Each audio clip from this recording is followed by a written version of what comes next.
dua məsələsində bir haşiyə çıxım. Bəzən biz bir-birimizə həmişə deyirik ki, məsələn, məni də dua elə, iltiması dua. Və bəzən görürsən imam cəmaata da məsələn sifariş göndərirlər ki, filan işim üçün dua etsin. Bunlar yaxşıdır, bir-birimizə dua etməliyik. Öncə gərək birinci özümüz dua eləyək.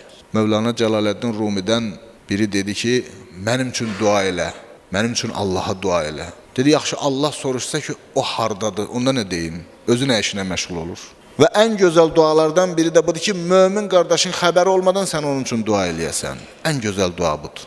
Həm insanlar arasında mərhəmət hissi yaradır, rəhmət hissi yaradır. Adlarını belə xatırlamasan, denən ki, ilahi, bizdən iltiması dua eləyən hər kəsin ehtiyacını, istəklərini ilahi ən gözəl tərzdə, ən gözəl şəkildə onlara bəxş eyləginən. Və hədislərimizdə də nəql olunub ki, mömini sevindirmək ki, bu rəhmət sifətinin xüsusiyyətlərindəndir. Allaha ibadət olunacaq əməllər içərisində yəni Allaha çox ibadət olunan əməllərdən biri də nədir? Mömin bir bəndəni sevindirməkdir. Möminin ehtiyacını yerinə yetirmək, ödəmək Allah yolunda qul azad etməkdən də belə deyir, çox savablıdır, fəzilətlidir, üstündür. Hətta təkcə bu maddi baxımından getmir, burada mənəvi baxımından da söhbət gedir ki, mənəvi baxımdan bir-birimizə dəstək durmalıyıq. Biri yolunu azıbsa, bu səni narahat eləməlidir. Ona qarşı mərhəmətli, rəhimli olmalısan. Onu o yoldan çəkindirməyə çalışmalısan.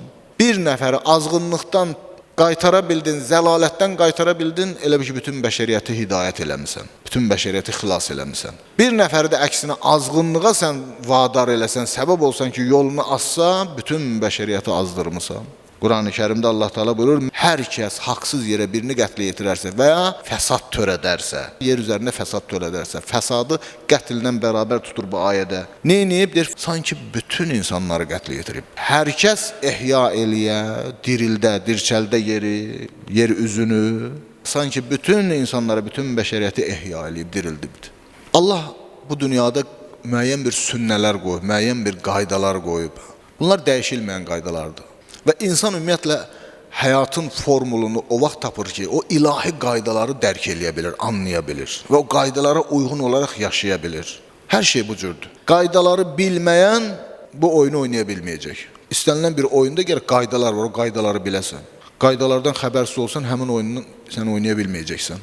Bu dünyada da yaşamın bir formulu var ki, Allah bunu Quran-ı Kərimdə buyurub. Müəyyən bir qaydalar tərtib eləyib. Allahın deyir, həmin o sünnələrini, qoyduğu qaydaları dəyişən görməzsən. Onlar heç vaxt dəyişməyəcək. Həmin qaydalardan biri də budur. Rəhm etməyənə rəhm olunmaz. Bu ilahi bir sünnədir. Ya bu dünyada, ya o dünyada. Və burada mömin, qeyri-mömin fərq etmir.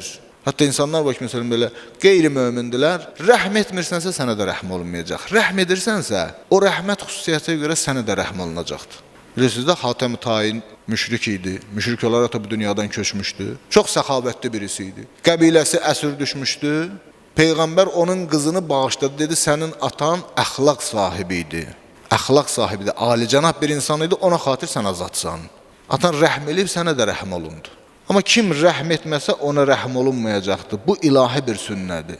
Və rəhmət xüsusilə ailə başçıları, İşdə görürsən bir iş sahibi, şirkət sahibi, insanların idarəçiliyi ixtiyarında olan şəxs. Bunlarda rəhmət xüsusiyyəti özünü daha aşkar, geniş şəkildə büruzə verməlidir. Çünki bu rəhmət məhəbbətə səbəb olur.